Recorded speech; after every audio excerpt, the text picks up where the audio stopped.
Assalamualaikum warahmatullahi wabarakatuh. Perkenalkan saya Muhammad Ridwan dengan NIM 2021-310074. Di sini saya akan menjelaskan materi biaya produksi jangka panjang dan jangka pendek. Untuk memenuhi tugas mata kuliah Ekonomi Produksi Pertanian kelas B dengan dosen pengampu Ibu Farah Mutiara SPMP. Langsung saja pembahasan yang pertama yaitu biaya produksi. Biaya produksi tidak dapat dipisahkan dari proses produksi sebab biaya produksi merupakan masukan atau input dikalikan dengan harganya.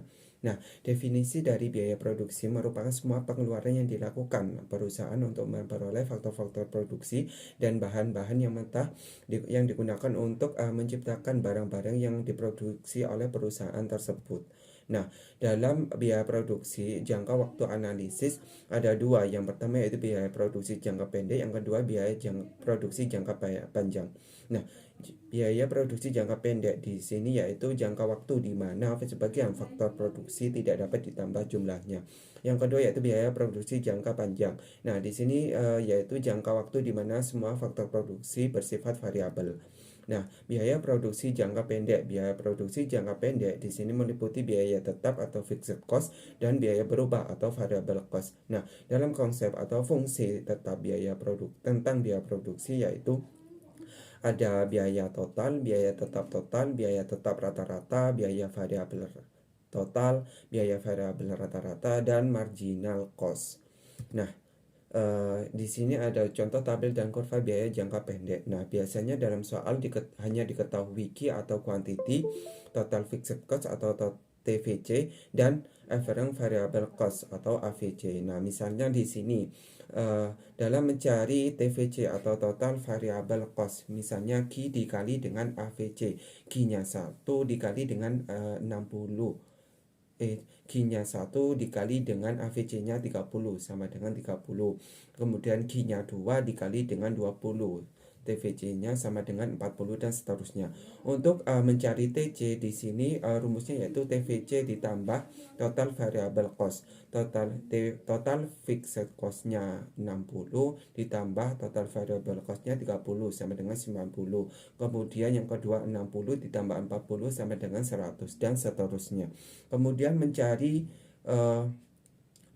AVC di sini rumus AVC yaitu TVC per Q atau total variable cost dibagi dengan Q. Misalnya 30 dibagi dengan 1 sama dengan 30. Yang kedua yaitu 40 dibagi 2. Nah, AVC-nya sama dengan 20 dan seterusnya. Untuk mencari marginal cost rumusnya yaitu delta TC per delta Q. Di sini misalnya Q di sini 2 dikurangi 1 sama dengan 1. Untuk TC-nya yaitu 100 dikurangi 90 sama dengan 10. Nah, 10 dibagi 1 sama dengan 10.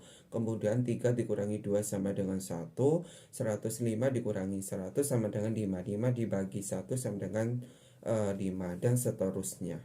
Nah, kemudian di sini ada syarat pemaksimuman keuntungan jangka pendek. Dengan memproduksi barang pada tingkat di mana perbedaan di antara hasil penjualan total dengan ongkos adalah yang paling maksimum, atau dengan memproduksi barang pada tingkat di mana penjualan marginal sama dengan biaya marginal. Nah, biaya tetap di sini adalah biaya yang jumlahnya tidak tergantung dari biaya sedikit jumlah output.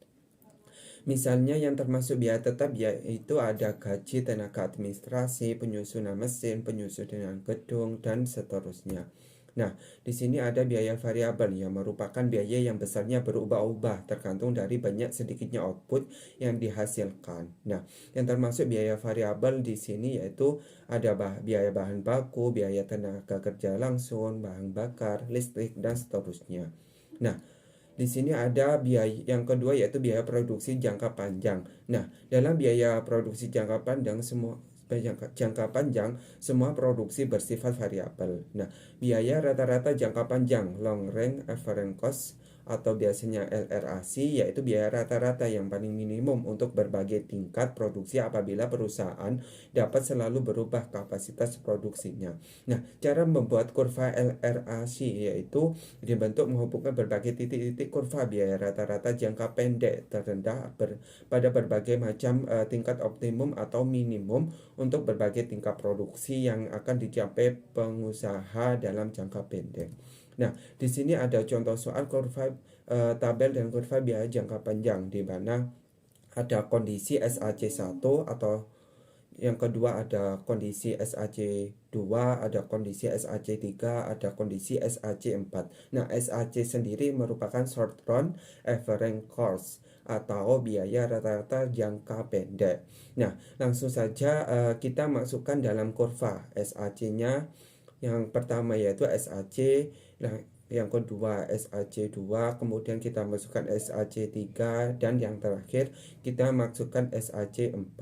Nah, dalam beberapa kondisi 1, 2, 3, 4 akan memperoleh titik minimum. Nah, dari titik minimum ini kita dapat menarik garis singgung semua dari kurva biaya pendek yang nantinya akan membentuk LAC atau Long Average Cost. Nah, jadi itulah cara membuat kurva biaya jangka panjang. Nah, dalam persamaan bentuk kurva rata-rata jangka pendek dan jangka panjang, keduanya memiliki huruf U, tetapi alasannya berbeda. Nah, SAC dikarenakan pengaruh hukum yang hasil lebih yang semakin berkurang. Yang kedua, LRAC pengaruh skala ekonomis dan skala non-ekonomis. Nah, sekian penjelasan materi dari saya. Apabila ada kesalahan maupun kekurangan dalam menjelaskan materi, saya mohon maaf sebesar-besarnya. Sekian, terima kasih. Wassalamualaikum warahmatullahi wabarakatuh.